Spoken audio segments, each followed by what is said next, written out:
football to go play a game, on the West Coast, and thought our kids handled it well. I thought they played with great energy and passion and togetherness, and they fought for the 60 minutes, and obviously extremely happy to get out of there, with a win against another Power 5 opponent. And I think I saw a stat somewhere that teams that turned the ball over 4 times plus the number of first downs we had, I think it's like 1 in 65 or something, and now it's 2 in 66, I guess, or that could be wrong on the numbers. Don't quote me on that, but it seemed a pretty. You just don't win many games like that, and so we're very fortunate.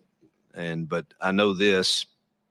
I don't know that I've ever had a season where you didn't have a game where you felt like, God, we easily could have lost that game, but boy, our kids found a way, and you can build on stuff like that. And just really proud of our staff and kids. I don't think anyone quit believing that we could win the game, and it showed in the way they played. And obviously the defense had more than their share of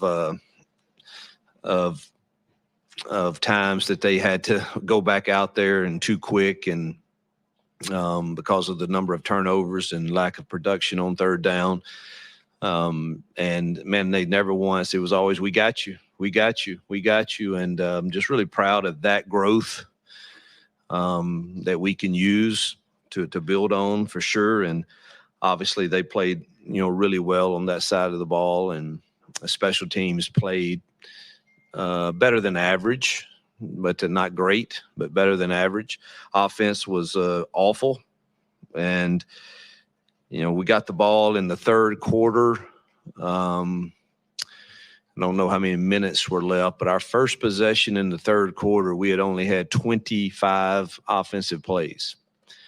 And I do believe we had a really good plan offensively, particularly in the second half, and think we would have scored points had we not turned it over 2 more times. But we only had 4 possessions, and,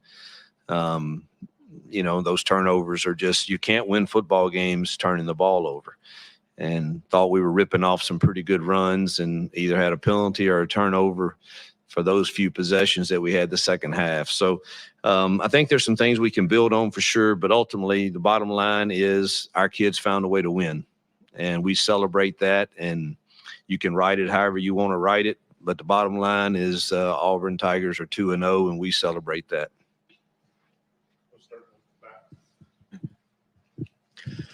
Coach, all offseason, you talked about it through the fall and even through the season as it started. Robbie Ashford was going to be a huge part of your team's success. We saw a heavy dosage of him on Saturday night, flipping back and forth between him and Peyton Thorne. What was their response, Peyton and Robbie's response, and their attitude towards both of them seeing heavy minutes on Saturday? Yeah, I haven't seen them and talked to them today yet. And obviously everybody's on the plane ride, was just trying to rest. And they both seem fine. I don't know that that's exactly what I want it to look like, but we just had no juice, no momentum. And so you're kind of searching for it. And, we've got to figure that piece of it out to where you're not, we need Peyton to play better, truthfully, too. Now, the last drive, he played well. Prior to that, I think a few of the throws were inaccurate. And I thought he left the pocket early once. And look, I'm not beating up Peyton. He played really well that last possession, but we do need more consistency there throughout the whole game. And that's our challenge, is to get him and Robbie and Holden to that point. And so they know that, but Robbie's got to get his touches, and we had a really good package for him and had a good drive going in that package. And then one of our running backs went the wrong way, and it created a negative play and got us behind the chains. And so it was just one thing after another offensively, which ultimately, it has to start with me and our offensive staff as to why we, did some of the things we did. We don't control the fumbles necessarily, but there were other things that happened that caused us negative plays that, maybe we need to coach better.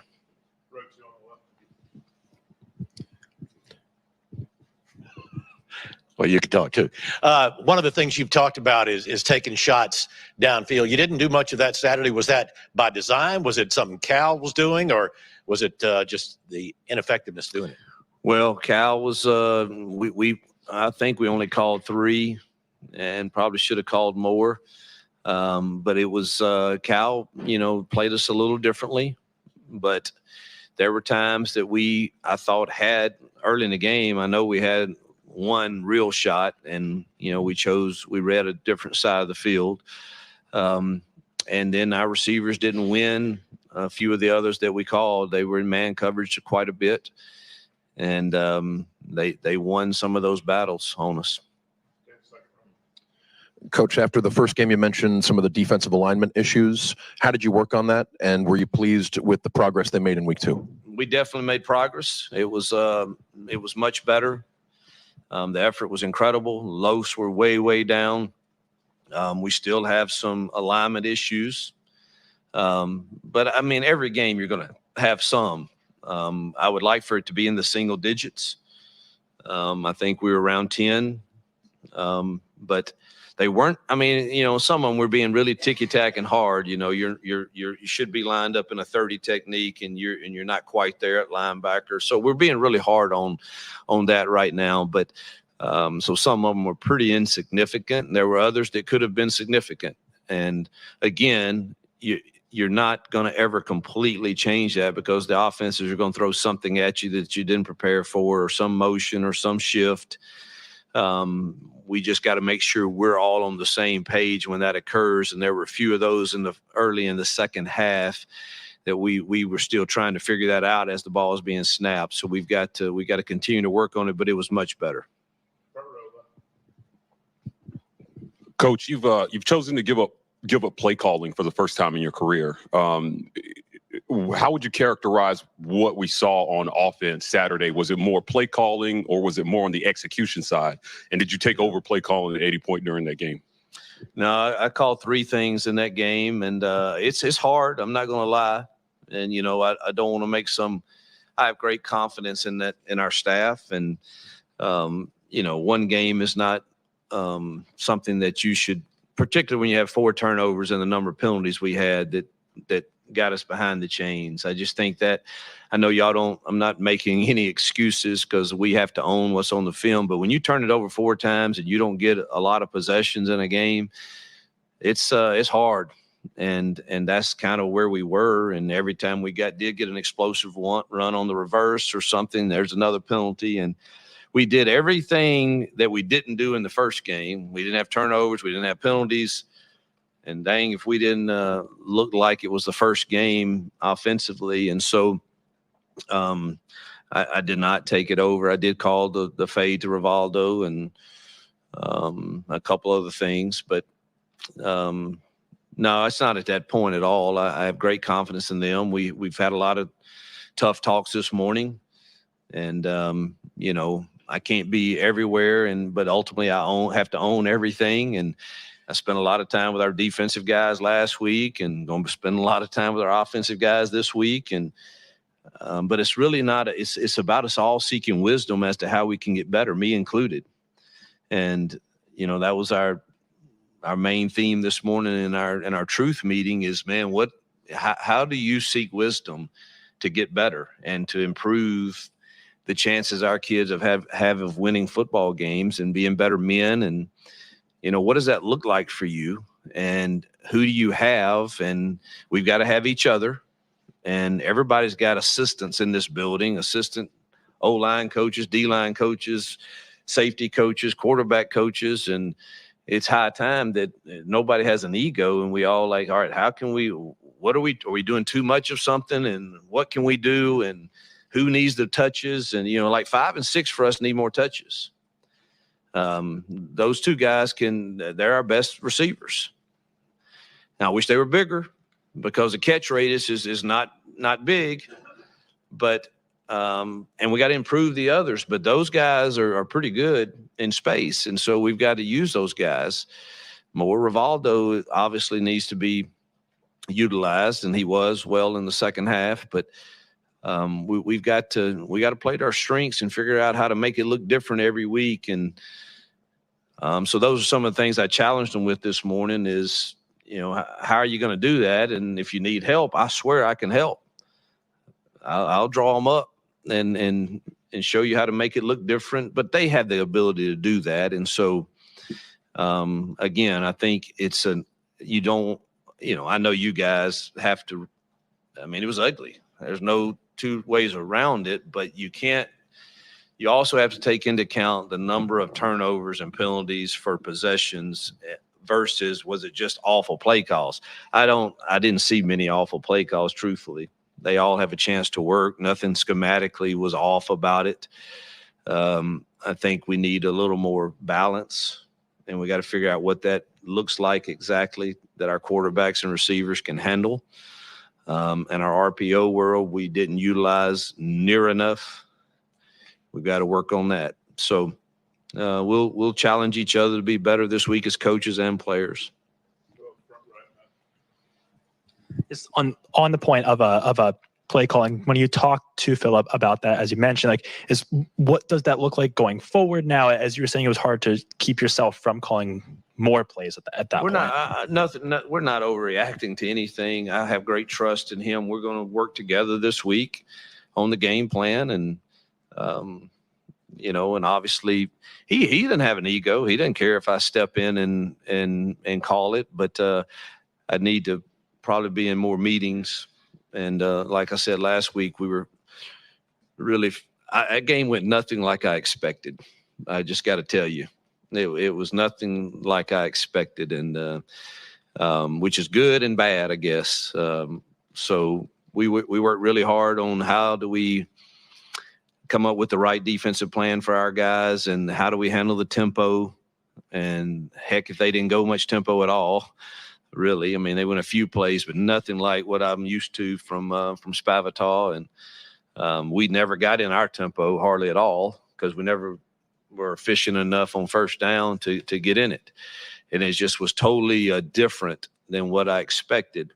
But again, Philip is going to be fine. And, but yeah, we're going to work together this week and see if we can't get a great plan in place to not repeat last week's performance.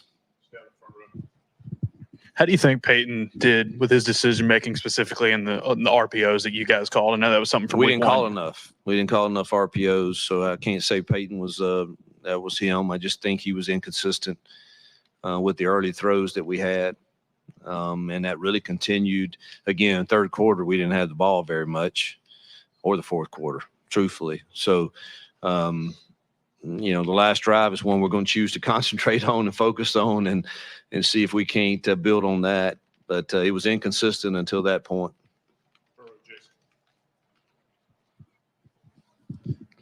When you look at this defense, how much have they progressed since the start of this preseason? And then just talk about the job your staff has done in trying to fill pieces, because you've had some injuries on that side and they just kind of keep plugging in. It was a little scary the second half. We had Keontae out and Simpson out to start third quarter, which we already had Pritchett out who couldn't play. And so you're playing a lot of young guys that hadn't had a ton of reps. And so and Keontae was out until the last drive, truthfully, the whole second half. So, and then DK went out. So we were greatly challenged. Nixon dinged his wrist that he had surgery on, and we're thin at linebacker, really thin. And so it was quite a challenge. So really proud of our kids and the staff. They just kept battling and finding a way to get off the field and get important stops. Did we improve from week 1 to week 2? Absolutely. Now, are we fixed yet and ready to say we're fixed and dominate and hold every opponent to 10 points? I would like to say that, but that's not accurate. We got to keep working because tougher tests are coming. Do you expect those guys like Donovan and Pritchett back this week? Some of the guys that you mentioned. It's too early to tell, I think, on both. I would love to hope that they both would be ready to go for sure, but it's too early to tell. I'd love to get. We're without J.D. Rhyme so far too this year, and I think he could help us. So, but it's too early on Monday to tell. I want to ask you about Kayan Lee. I mean, he played a lot of snaps the other day, and he played a lot better than he did against UMass. Are you seeing him kind of step it up? Yeah, and there's, we think he's going to be really he's really talented. He's going to be really good. He's just young. There's times I think he's still a little unsure about his confidence level and gives too much ground. There were a couple of those in the game, and obviously the 15-yard penalty we don't need. That was critical at that juncture. But did he play well? Yes. He still can get better. Yes, but God, we're glad we have him. We're really thin back there right now. Yes, you mentioned playing Jay Fair and Varmore together. Do you think Fair is more built to play on the outside, or do you think it's the other way around? I don't think either are built to play outside, truthfully. But obviously, unless you get in 10 personnel, there's one of them will have to if you're going to play them both at the same time. And so I don't know if I said that. I said they need to get more touches. Now, does that look like them playing more at the same time? Maybe. We got to figure that out this week for sure, or today. Thank you. 2 questions, if I may, but first one, just in your coaching experience, a win like this in an adverse situation, how does that pay dividends later in the season? And then secondly, just looking ahead to Samford, curious if you have any relationship with Chris Hatcher and what you know about the Bulldogs. Yeah, there's no question. You're very sharp with the question, because a win like that's a tough trip. And I won't go on Thursday again if we ever have to do that again. And that trip back is really, really, really hard. I mean, we rolled in here at 10 o'clock yesterday morning, and I don't know that you can recover immediately in the next week for that. But I think there's so much to build on, because I'm still learning this team. They're still learning me, and I was so pleased of the way it just was no panic. It was just, we're going to figure this out somehow, some way, and get out of here with a win. And not every team in year one have I felt could handle that. And I wasn't sure about our kids, truthfully. And I really thought we were going to go in there and score 30, 40 points and make it easy on the defense. And Lord knows that didn't happen. And I was so proud of just the leadership on that side of the ball that we got you. And Eugene Asante played his tail off, and as did others. I don't want to get to pointing them out, but he played really well. Jalen McLeod makes us different when he's playing. So there's so much to build on from that, because we're going to have some adverse situations in this league, particularly at the point we are in our program. And so we can point back to these moments of how you should fight to the end, regardless of what the result ends up being. And that's the way we should keep fighting. So I think that's, Hatcher and I have known each other for years. I think he's one of the better offensive coaches in football. He's done a remarkable job there, and he will have his kids excited and well prepared to play here, I have no doubt. And they'll test you in the passing game for sure and throw it all around. I know I think the last time he played here, I believe it was here. I know I watched the film somehow, but I think it was here. But, man, it was every polecat and quads and every formation you can imagine that he pulled out and had success moving the ball. And so I have great respect for him as a man and as a coach. And, I know he'll have his guys ready. When it comes to your run defense, how did you see them respond based off of what wasn't a great performance in week 1 against UMass, plus the outside chatter from your opponent? How did you see that run defense respond on Saturday and moving forward for Samford this week? Well, the stats are what they are, so they performed and they stopped the run, and so we absolutely improved from week 1 to week 2 in that. And I don't know that has any bearing on what you do in week 3. You better prepare the same way, and you better have a great plan, and know you've got to do it again and again and again. And but we did absolutely felt like we had to stop the run and make them one-dimensional. We weren't sure that either quarterback could all night long throw it and beat us. I said wasn't sure. I'm not saying they couldn't, but it wasn't enough tape to really. But we kind of just, when you look at 2 transfer guys and they weren't used to throw it at their old school, you kind of just hope in your mind that's a situation where maybe they can't throw it well enough to beat you. So let's be sure we've got to stop the run, because they had really talented running backs. And I thought our kids did a great job of doing that. Coach, you mentioned getting 5 and 6 more touches. What about the rest of the wide receiver room? Are you expecting more production out of the other guys too? Well, you sure hope so. Well, we haven't proved we can do it yet. So until we do, I mean, we've got to prove that we can win some one-on-ones and we can throw accurate balls to them. And, we got to keep improving that room. I've said that since I got here, and that's still the case. Coach, the Cal running back, the young guy, Jayden Ott, gave you guys what might be a little bit of bulletin board material before this one. We had heard that maybe they'd use that for some motivation. How much do you use those kind of things to motivate your team going into a matchup like this? I honestly don't really use that a lot. I think I heard our kids talking about it, which I don't think that hurt, and I hope he's okay. I know he got hurt, and but I don't like our kids to do that. I hope ours don't ever for games, because it did probably fire our guys up a little bit defensively. And I did mention it in my pregame talk. I was comparing it to one of my real life experiences with a guy in high school, and I did use that in pregame. But I don't think that's the reason we stopped the run. But it certainly did give them some motivation for sure. How'd you feel like the offensive line did in the game on Saturday? Yeah, I thought they did fine, truthfully, and that's the shame of it. I thought they handled the movements and stuff really well. There was one breakdown in protection.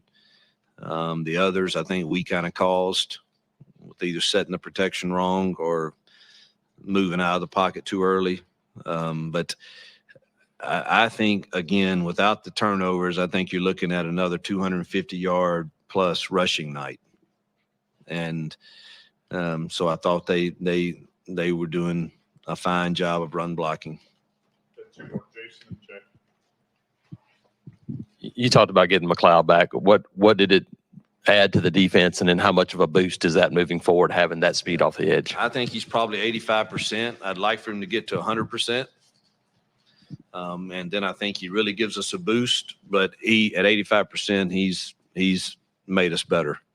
He's strong at the point of attack, quick twitched, and can rush the passer. I don't think he got a sack the other night. I don't think, but he's different than what we've been presenting. So he helps us all the way around. Yeah, a question about the quarterback rotation. I mean, if you're trying to unlock more consistency, wouldn't it make sense to kind of pick a guy and stick with him, or do you like this rotational thing? That's the big challenge. I do not like the way the other night went with it. But at the same time, I think Robbie has to get his touches. And so that is a absolute something that's on my mind, and we've got to figure it out.